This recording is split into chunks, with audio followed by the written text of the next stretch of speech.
He told me my services were no longer required, with the same bland, pleasant tone he used to order his morning latte. One extra shot, skim milk, no emotion.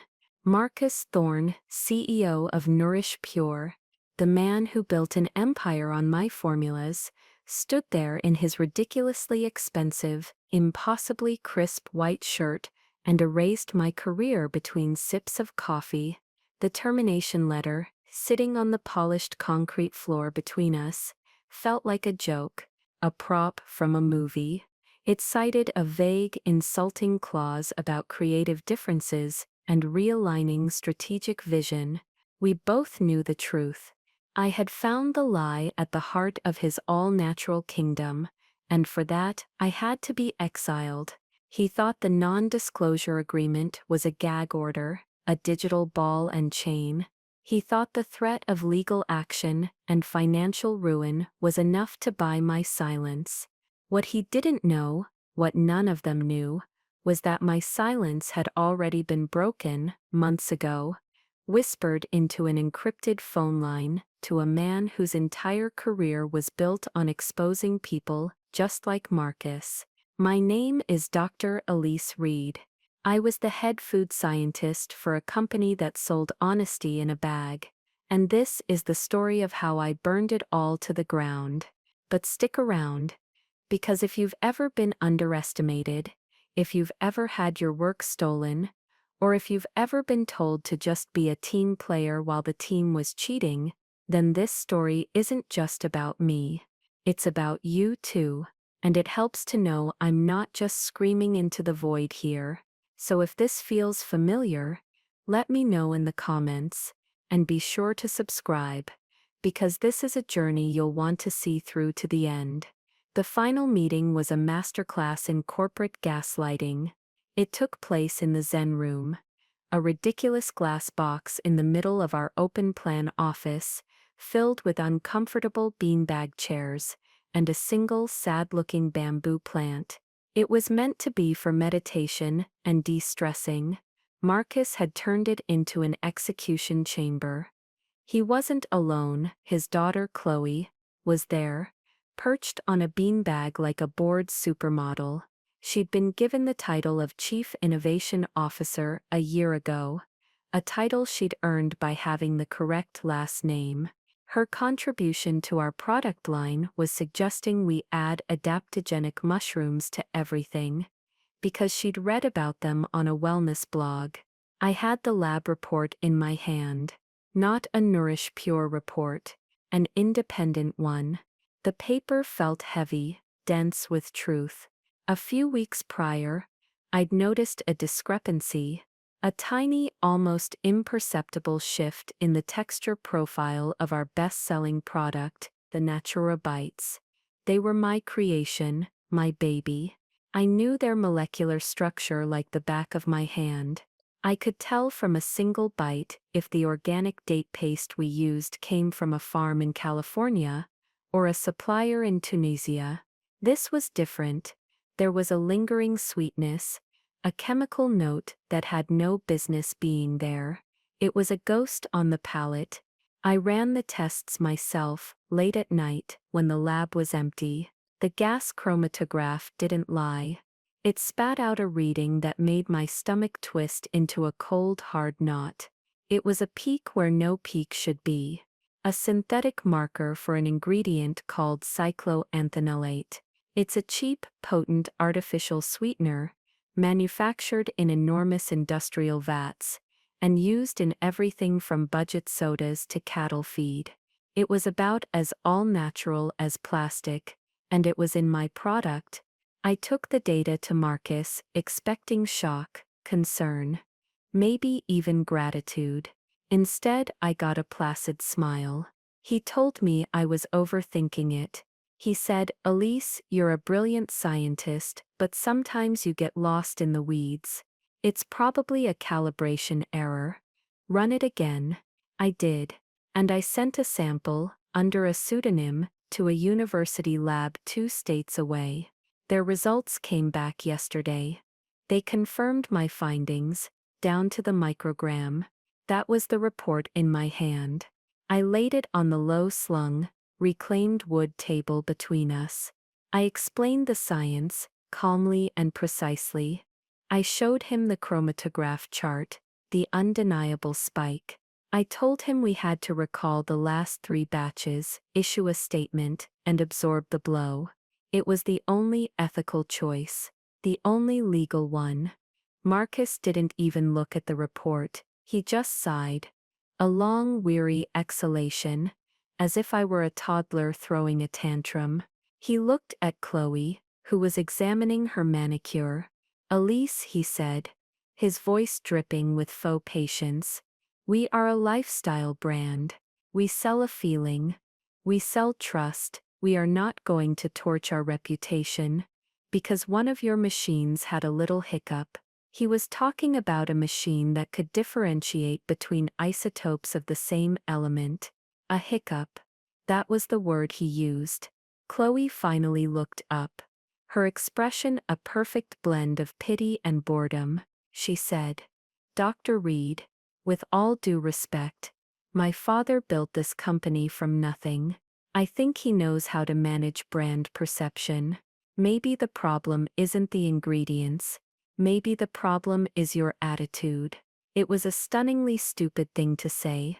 But it was the kill shot. It was the signal. Marcus leaned forward. His smile was gone. His eyes were flat, like polished stones. "Elise, this is a fast-moving market. We need innovators who are aligned with our forward-looking strategy, not people who are stuck in the past, chasing phantom data points." He slid a folder across the table. Inside was the termination letter and the NDA, thick as a novel. He said, "We're prepared to offer a generous severance package in exchange for your full cooperation, and of course your discretion. This is what's best for the brand. For everyone."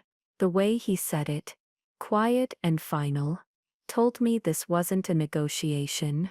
This was a verdict that had been decided long before I walked into the room. The test results weren't a surprise to him. They were an inconvenience he was now tidying up. I was the inconvenience. My mind went white for a second. The sounds of the office outside our glass cage, the gentle tapping of keyboards, the hiss of the espresso machine, the murmur of a sales call, all of it faded into a dull roar. I felt a quiet heat flush up my neck. I had poured a decade of my life into this company. I'd worked weekends and missed holidays to perfect the formulations that made them millions. I defended the all-natural claim to skeptical journalists and industry regulators, truly believing that it was true. My name, my professional integrity, was baked into the DNA of every product they sold. And they were firing me for telling the truth, for doing my job. I looked at Marcus, at his self-satisfied smirk. I looked at Chloe, who was already scrolling through her phone again, her part in the drama complete. They thought they had won. They thought they had plugged the leak. It wasn't about revenge. Not then. At that moment, it was about something colder and clearer. It was about the scientific method. Every action has an equal and opposite reaction. They had just pushed a button. They had no idea what kind of machine they had just turned on. I stood up, left the report on the table, and walked out of the Zen Room without a word. I didn't take the folder. Let them mail it. I had everything I needed. The drive home was a blur. I remember the sterile gray of the freeway overpasses and the smear of red tail lights. My hands were gripping the steering wheel so tightly that my knuckles were white, the only points of color in a world that had suddenly gone monochrome. I parked my car in its designated spot in the concrete cavern beneath my apartment building, turned off the engine, and just sat there in the sudden ringing silence. The silence was the worst part. It was a physical presence pressing in on me, amplifying the single, repeating thought in my head. "It's over, a decade of my life, my work, my reputation, gone. Erased in a 10-minute meeting with a sociopath and his vapid daughter. I finally made my way up to my apartment. It was minimalist, clean, all white walls and brushed steel and glass.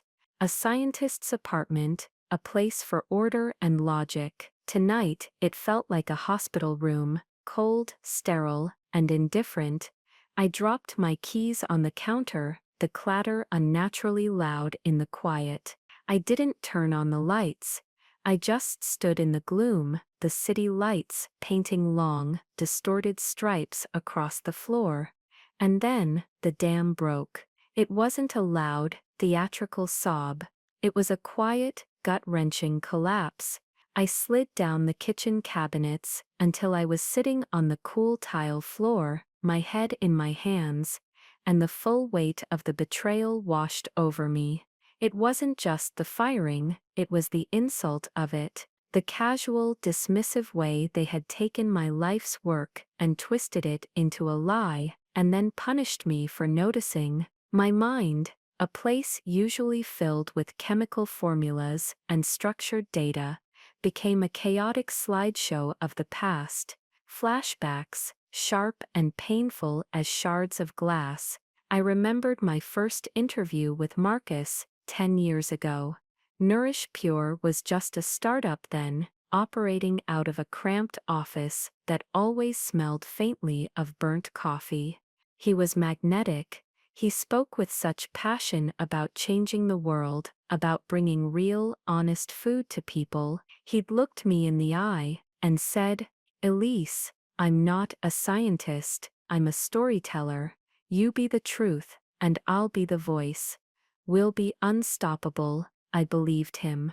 I bought into the dream, hook, line, and sinker. I remembered the all-nighters, sleeping on a cot in the lab, surrounded by beakers and pilot batch samples. The eureka moment when I finally stabilized the vitamin C in our first fruit bar using a proprietary blend of acerola cherry and rose hips, avoiding the synthetic ascorbic acid everyone else used. It was a breakthrough. It was the foundation of our all-natural promise. Marcus had hugged me, lifted me off the ground, and yelled to the whole office, "This woman is a genius. She is the soul of this company." The memory was so vivid it felt like a fresh wound.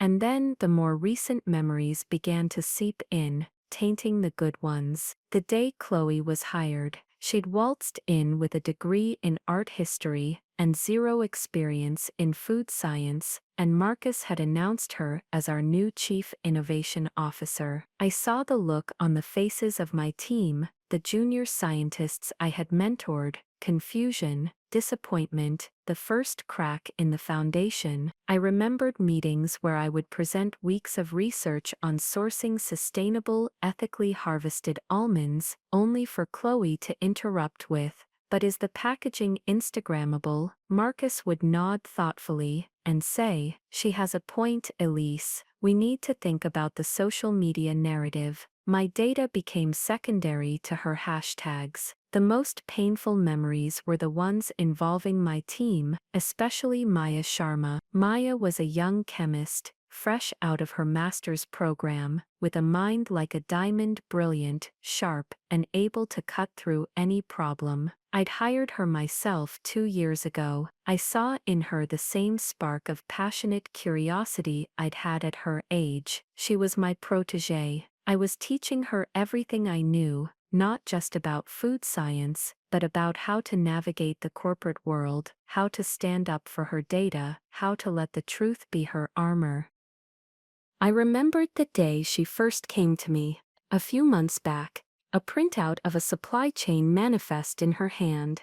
Her brow was furrowed with a concern she was almost too timid to voice. "Dr. Reed," she'd said, "this is strange. The invoice for the organic agave nectar is about 30% lower this quarter, but the volume is the same, and it's from a new supplier I've never heard of, a shell corporation based in Delaware.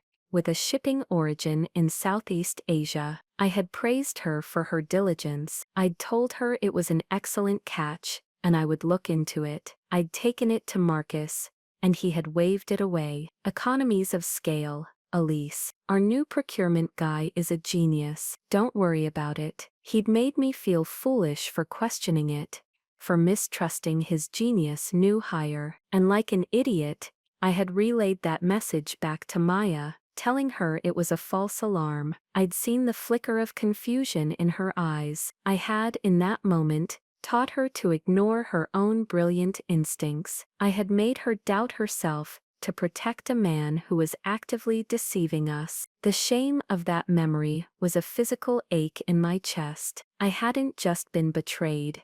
I had been made complicit in the betrayal of my own mentee. Sitting there on my cold kitchen floor, I realized the full scope of the deception. It wasn't one bad batch. This had been a systematic, calculated plan to cut costs, driven by Marcus and rubber-stamped by his daughter. They were gutting the soul of the company, replacing my carefully sourced, expensive, natural ingredients with cheap, industrial synthetics, all while plastering words like pure, honest, and trusted on their packaging. They were using my reputation as a shield to hide their lies. My name, Dr. Elise Reed, was the all-natural ingredient that made the whole fraud plausible. My despair began to curdle, to harden. The grief started to recede, and in its place, a cold, quiet anger began to grow. It was a physicist's anger, a controlled burn. They thought I was just a scientist,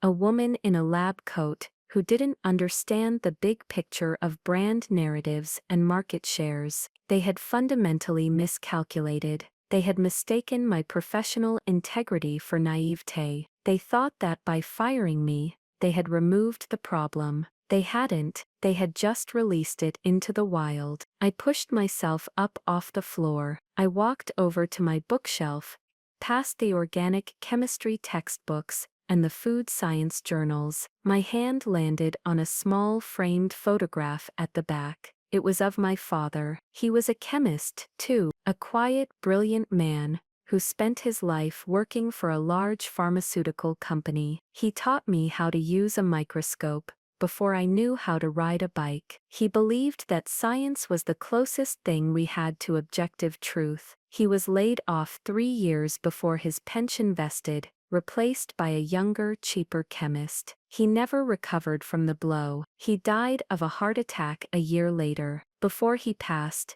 he gave me a small leather-bound notebook. It was filled with his own notes, formulas, and thoughts. On the first page, he'd written a single sentence: "Let the data speak for itself. It has no agenda." I pulled that notebook out. Tucked inside was a folded piece of paper I had forgotten about, a note he had written me when I got my doctorate. It was simple. It just said, "Elise, never let anyone, no matter how powerful, persuade you that your truth is an inconvenience. Your integrity is the only variable you can control." Reading those words, in his familiar, precise handwriting, was the catalyst. It was the spark hitting the fuel. The grief and despair were gone, burned away. All that was left was a crystalline, diamond-hard resolve. This was bigger than a lost job. This was about every scientist, every creator, every person who had ever been told their truth was a problem. It was about Maya's brilliant instincts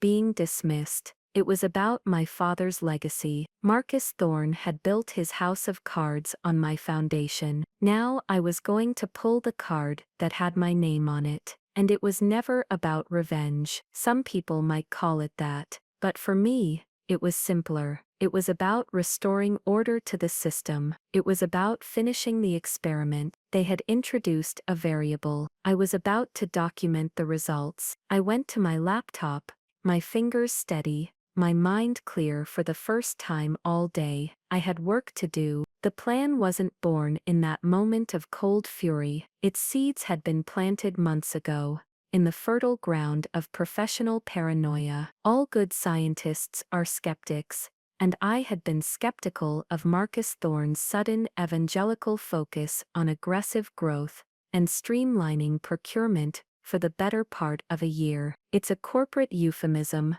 that almost always means cutting corners, so I had prepared, not for a war, but for a fire.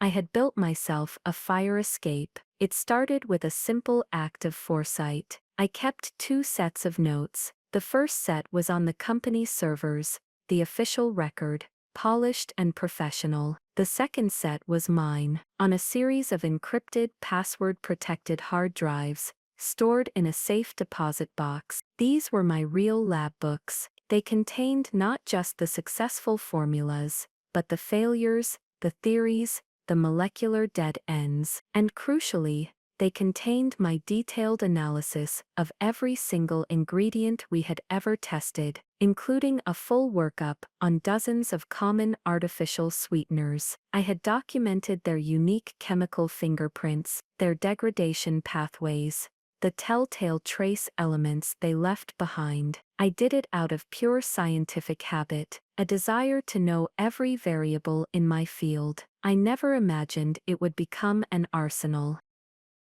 My other fire escape was Julian Croft. I'd first become aware of him after watching his last documentary, The Concrete Harvest, an exposé on fraud in the organic certification industry. He was a phenomenal filmmaker, meticulous, patient, and ruthless in his pursuit of the truth. He didn't rely on anonymous whistleblowers with grainy footage. He built his cases like a prosecutor, using verifiable data, expert testimony, and independent analysis. He destroyed companies with facts, not accusations. About 6 months ago, after the first strange supply manifest from the Delaware Shell Company crossed my desk, I felt a familiar cold prickle of dread. It was the same feeling I'd get right before a delicate emulsion was about to break, a gut instinct that the chemistry was wrong. On a whim, I created a new anonymous email address through an encrypted service. The username was Cassandra, the mythological prophetess cursed to be right but never believed. I sent a single cryptic email to the public contact address on Julian Croft's production company website. It said, "The rot isn't just in the fields, it's in the labs too. Look closer at the all-natural snack food industry. The story is bigger than you think." I didn't expect a reply. To my surprise, he wrote back a week later, a single line, "Tell me more." And so began our strange clandestine correspondence. It was a slow dance of trust. I would send him a piece of non-proprietary general information, a public industry report on sourcing trends, an article on new hard-to-detect sweeteners. He would respond with a thoughtful question that showed he understood the science. He never asked who I was or where I worked. He knew that would be the end of the conversation. I was just Cassandra, a voice from inside the machine. I was building a relationship, laying a foundation of credibility, brick by careful brick. I was providing him with a map of the forest. I didn't know yet that I would eventually have to point him to the specific rotten tree. Now sitting at my laptop in my darkened apartment, it was time to point. But I needed one more piece of data. The most critical piece. I needed to know which specific batches of Natura Bites were most likely to contain the highest concentration of cycloanthanolate. Sending him a random sample was a gamble. I needed to give him a sure thing. There was only one person who could get me that information without raising suspicion. Maya. My heart ached at the thought of involving her. She was young, her career just beginning. If she were caught helping me, she would be fired and blacklisted. Marcus would see to it. But I also knew her. I knew her fierce intelligence and her even fiercer sense of right and wrong. I had to trust the person I had mentored her to be. I sent her a message on a secure messaging app we'd used in the past to share interesting scientific articles. The message was short. designed to sound casual but to trigger the memory of our last conversation about the weird invoices. Hey, bit of a random thought. Remember that weird agave supplier? Did you ever happen to notice if the batches using their supply were logged with a specific prefix? Just a nagging loose end in my brain. I waited. The three little dots indicating she was typing appeared and disappeared a dozen times. My stomach was in knots. I had potentially just ended her career with a text message. Finally, a message came through. It was a picture, a grainy photo of a logistics whiteboard in the warehouse, clearly taken in haste. It showed a list of batch numbers scheduled for shipment to the company's largest distributors. A handful of them, at the top of the list, were circled in red marker. Next to the circle were the handwritten initials, C. Chloe Thorne. Below the picture, Maya had typed a single chilling sentence. Chloe's special projects. She calls it the profit-enhanced formula. She thinks we don't know what it means. We know. Be careful, Elise. My blood ran cold. It was worse than I thought. This wasn't just Marcus cutting corners. This was his daughter, the Chief Innovation Officer, actively and knowingly creating a two-tiered product, a fraudulent, cheaper version for mass distribution, while likely keeping a clean version for demos and special clients. It was arrogant, it was reckless, and it was unbelievably stupid. And she was initialing it. She was signing her work. I stared at the picture. Those circled batch numbers were the smoking gun. They were the treasure map. I saved the image, wiped the conversation, and sent one last message to Maya. Thank you. Now forget this ever happened. Trust me on this. Go be the brilliant scientist I know you are. I owed her that much. I owed her a future. I would make sure this couldn't be traced back to her. It had to come from an anonymous source. It had to come from Cassandra. With Maya's information, I had everything. I opened my Cassandra email account. My fingers flew across the keyboard. This message was different from the others. It was no longer theoretical. It was a full intelligence briefing. I laid it all out for Julian Croft. I explained the science of cycloanthanolate, how it's designed to mimic the mouthfeel of sugar and mask the chemical aftertaste of other cheaper ingredients. I gave him its exact chemical name and its CAS registry number, the unique identifier that would make it impossible to miss in a mass spectrometry test. I explained how it was likely being masked in their official ingredient declaration,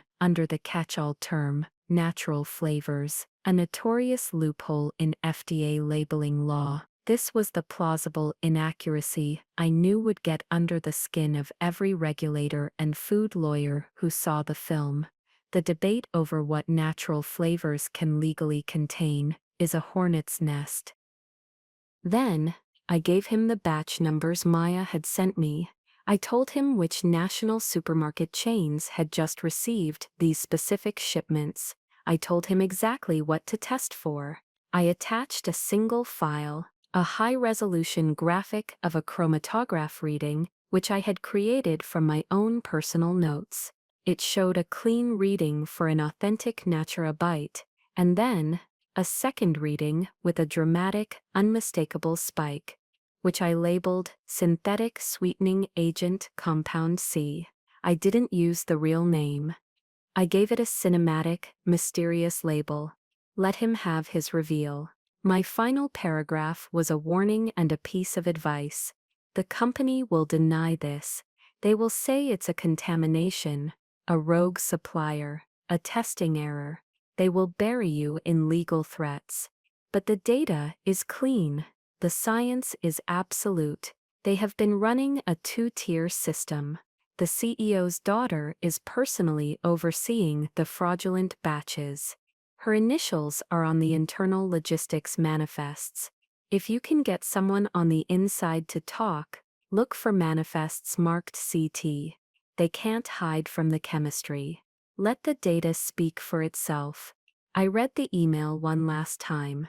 It was a declaration of war, written in the language of science. It was precise, factual, and completely untraceable to me. It was never about revenge, I told myself, my fingers hovering over the send button. It was about the truth, but as I clicked send, a grim, satisfying smile touched my lips.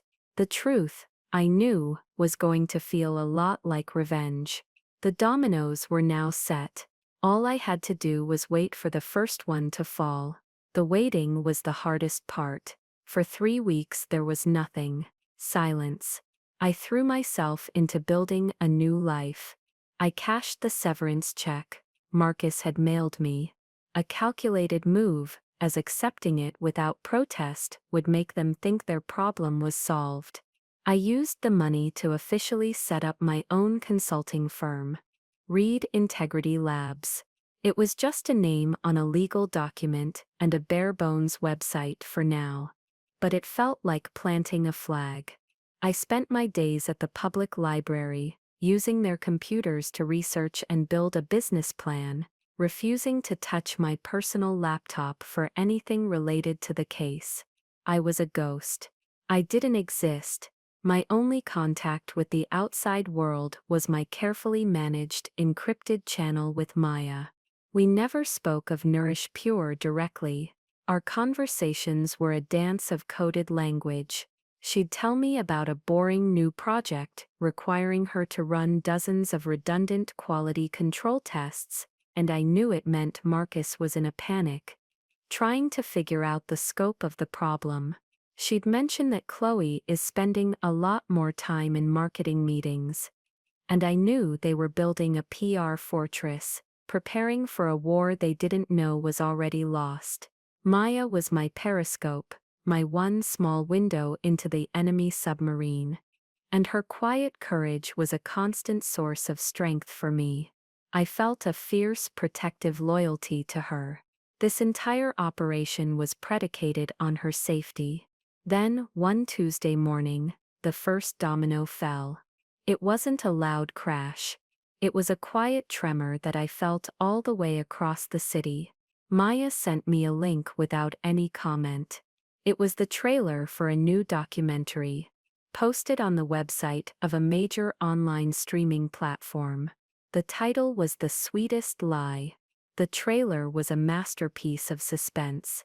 It opened with beautiful sun-drenched shots of farmers' markets, happy families eating granola bars, and bold, confident words on packaging. Pure. Honest, natural. Julian Croft's voice, calm and authoritative, narrated over the top. We trust the words they print. We trust the images they sell. But what if the healthiest-looking foods are hiding the ugliest secrets?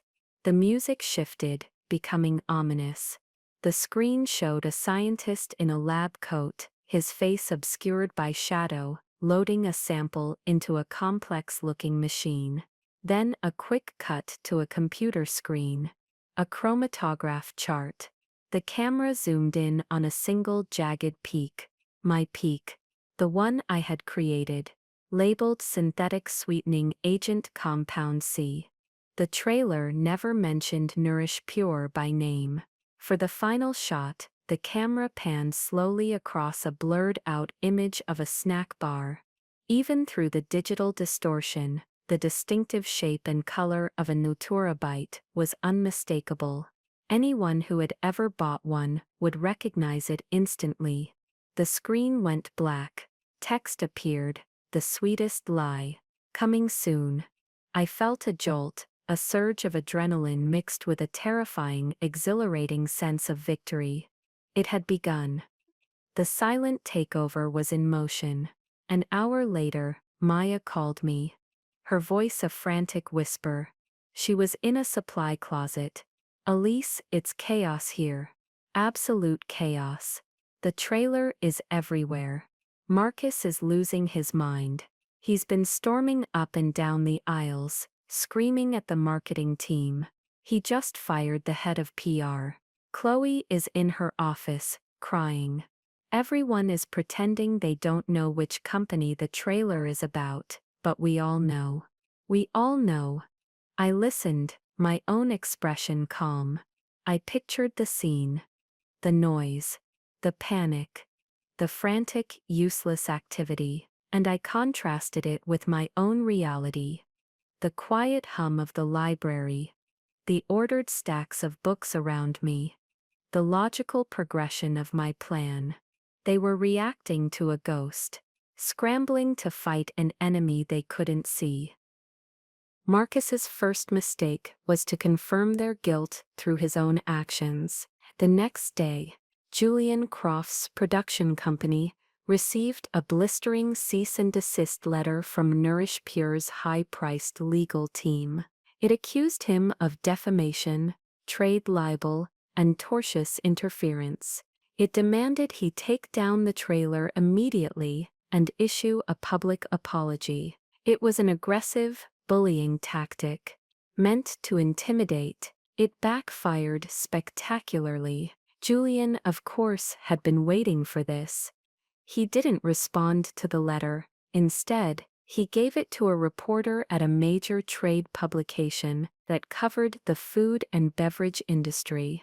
The headline the next morning read, "Nourish Pure threatens legal action over unnamed documentary, fueling speculation." The article was brutal. It reprinted excerpts from the threatening letter, and then juxtaposed them with Nourish Pure's own public statements about transparency and corporate honesty. It pointed out that by being the first and only company to react so violently, Nourish Pure had essentially put its own name to the blurred-out snack bar in the trailer. Marcus had walked right into the trap. He'd painted the target on his own back. I could imagine the scene in his office, the rage, the recriminations, the dawning horror that he had been outmaneuvered. He was a man who believed he controlled the board, the narrative, the very reality of his company. He was playing checkers, moving his pieces with loud, aggressive bangs on the board. He couldn't comprehend that someone else was playing chess on a different board entirely,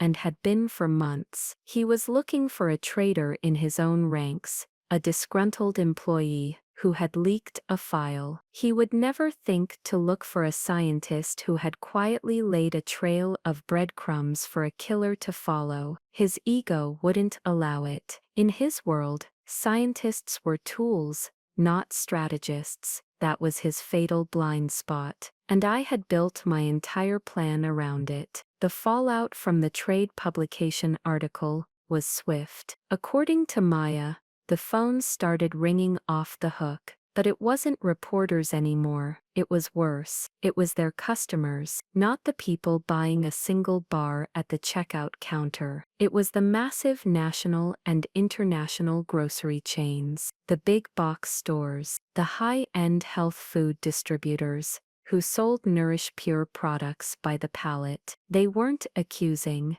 they were inquiring. Their calls all had the same script, a bland corporate speak that was more terrifying than any accusation. They were calling to proactively discuss quality assurance protocols in light of recent industry chatter. They were asking for renewed certifications of ingredient purity from accredited third-party labs before they would sign the renewal orders for the next quarter. This was the silent takeover in action. It wasn't a dramatic boycott. It was a quiet, systemic quarantine. The distributors weren't dropping Nourish Pure, not yet. They were simply putting the burden of proof back on Marcus. Prove to us that you are what you say you are. Prove to us that the product in that trailer isn't yours. And it was a test they both knew he couldn't possibly pass. To provide real third-party analysis of the current batches on the shelves would be to admit guilt. To refuse would be an admission of guilt. Checkmate. The power shift was palpable. It was a change in the financial barometric pressure. The steady, reliable flow of massive purchase orders that was the lifeblood of the company had slowed to a trickle. The company wasn't failing because of a documentary trailer. It was failing because the trust I had spent a decade building into its supply chain relationships,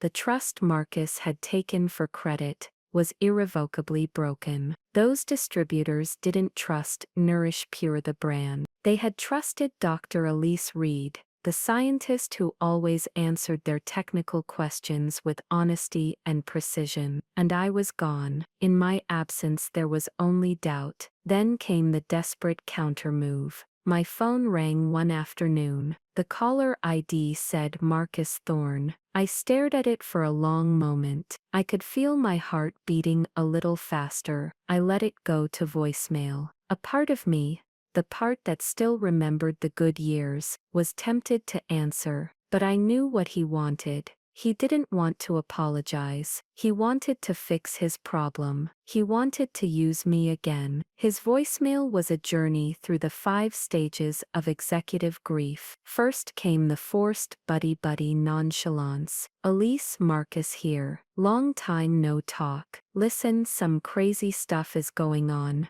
as I'm sure you've seen. Total misunderstanding. I was hoping you could give me a call back. I think there's a way you can help us clear our name. He was still trying to play the part of the calm, in-control CEO. When I didn't call back, he left another message a few hours later. This one was tinged with irritation and threats. Elise, I know you're seeing these calls. You are still under a legally binding non-disclosure agreement. Your silence is not optional. If I find out you have had any contact with this filmmaker, I will bring the full legal weight of this company down on you. You will lose everything. Call me. It was pathetic. He was threatening me with a contract I had never signed, over a betrayal he couldn't prove I had committed. The final message came late that night. The aggression was gone. It had been replaced by a sound I had never heard from Marcus Thorne before, pleading. Elise, please, call me. There's been a mistake. A terrible mistake. It was Chloe. She went behind my back. She was trying to impress me. She didn't understand the science. It's all a mess. I fired her. She's gone. I need you. The board is talking about bringing you back. We can give you anything you want. Your old job, a new title, head of the entire division, a board seat. Just help me. Please tell me how to fix this. I saved the voicemail. It was a perfect recording of a king abdicating his throne. He was offering me everything he had denied me, everything he had fired me to prevent me from having. He was even willing to sacrifice his own daughter to save himself. It was the most dishonest, cowardly, and revealing thing he had ever said, and it confirmed every decision I had ever made. I did not call him back. It was never about a title or a board seat. It was about the truth, and the truth was about to have its premiere. The day the documentary was released felt like the quietest day of my life. I didn't watch it. I didn't need to. I had already read the script. I knew the ending. I spent the day in my small, newly leased office space. It was mostly empty, just a desk, a chair, and a single powerful computer. On the wall, I had hung my framed doctorate and the note from my father. My new beginning. Around 3 p.m., my phone buzzed. It was Maya. Her voice was calm, but filled with a profound, almost reverent awe. It's on, she said. The last 15 minutes. It's all about us, or well, them. She described the final sequence of the film.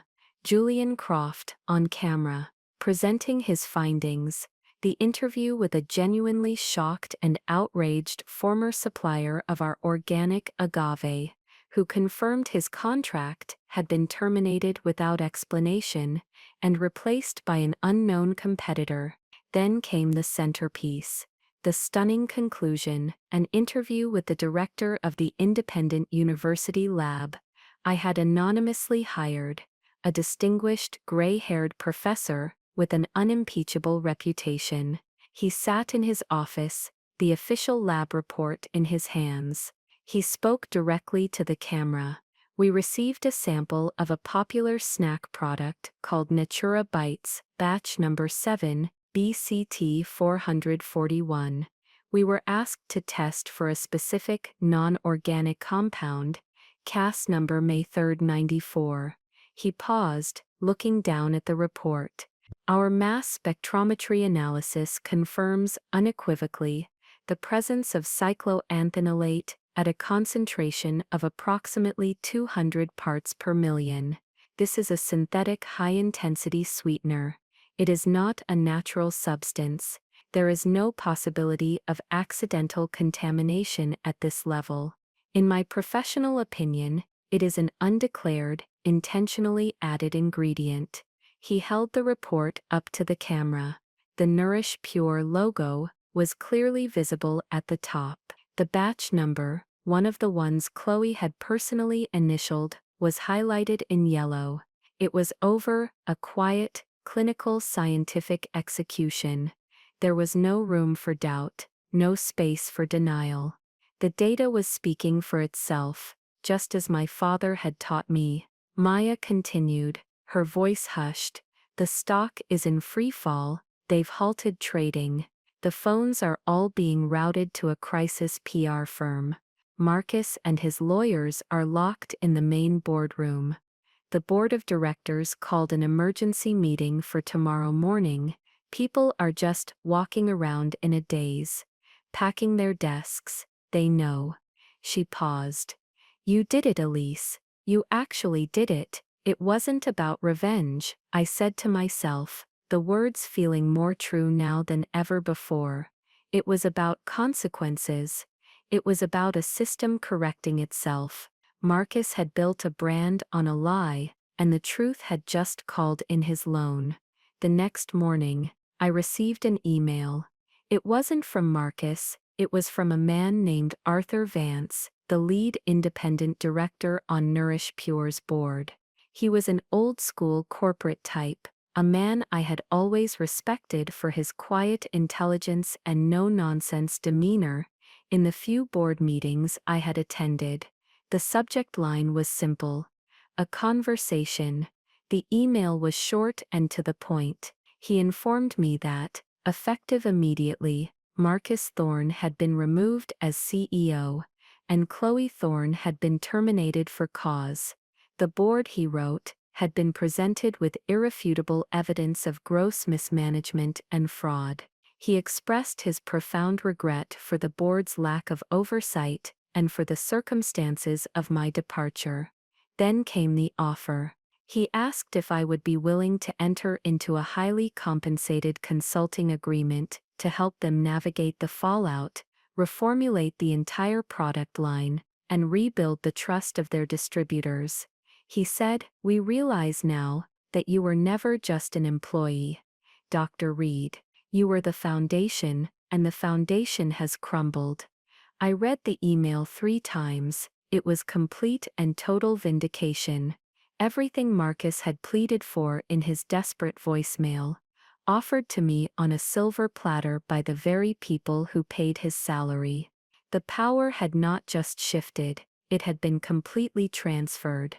I thought about it for a whole minute. I thought about going back, about the satisfaction of sitting in Marcus's old office, of rebuilding the company in my own image. I could name my price, I could have it all. But then I looked around my small, empty office. My flag, my new beginning. Going back would mean working in the ruins of his lies. It would mean my future would forever be tied to his failure. I wanted something clean, something I had built myself. I typed my reply to Arthur Vance. It was only one sentence. "Thank you for your offer, Mr. Vance. My consulting rates and availability are listed on the website for my new firm, Reed Integrity Labs." I included the link. I didn't need to reclaim their throne, and was busy building my own.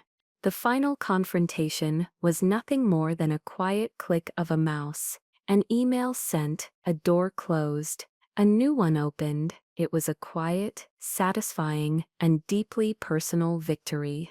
In the end, it's funny what people think power is. Marcus Thorne thought power was a title, a corner office, the ability to fire someone with a snap of his fingers. He thought power was noise and threats and a team of expensive lawyers. He was wrong. Power isn't the ability to shout, it's the ability to be heard when you whisper. Power is having the truth on your side and the patience to wait for the right moment to reveal it. My new lab is small, but it's mine. The air smells of ozone from the new equipment and the faint, clean scent of possibility. Maya is here. She's my first employee. I hired her away from the wreckage of Nourish Pure, offering her a better salary and the title of lead scientist. The look on her face when I offered her the job was worth more than any board seat. We're not making snack bars, not yet. Right now, we're building a new kind of company. We consult for investment firms and food startups, providing the one thing that has become the rarest and most valuable commodity in the industry: verifiable scientific truth. We are a lie detector for hire, and business is booming. I keep a framed copy of the press release announcing the formal FDA investigation into Nourish Pure on my wall, not as a trophy, but as a reminder that integrity is not a marketing slogan, it's a structural component, and without it, things fall apart. They tried to erase me, to make me a footnote in their story, but they made a critical error. They thought I was just a character in their narrative, when in fact I was the author of theirs. So I want to speak directly to you now, to everyone who has ever poured their heart and soul into a project, only to be pushed aside, to anyone who has been called difficult for asking hard questions, to anyone who has been told to quiet down, to not rock the boat, to just be a team player while the game is rigged. Your voice matters, your integrity matters, your truth has weight. It may not feel like it in the moment of betrayal. In that moment, you will feel small and alone and powerless. I know I did, but your expertise is your own. Your relationships are your own. Your character is your own. These are the assets they can never take from you. Build your own foundation, even in secret. Keep your own records. Cultivate your own network. Trust your instincts, and when the time is right, don't be afraid to let the data speak for itself. It doesn't have to be a loud, dramatic explosion. Sometimes the most devastating revolutions happen in complete and total silence. It was never about revenge for me. It was about proving a hypothesis, and the results were conclusive. Thank you for listening to my story. If it resonated with you, if you've seen a piece of your own life in it, please do me a favor and hit that like button. It truly helps, and it lets me know that these stories are worth telling. Leave a comment below and share your own experience. You'd be surprised how many of us have fought this same battle. And if you want to see more stories about turning the tables and reclaiming your power, make sure you subscribe to the channel and ring that notification bell. You won't want to miss what's coming next.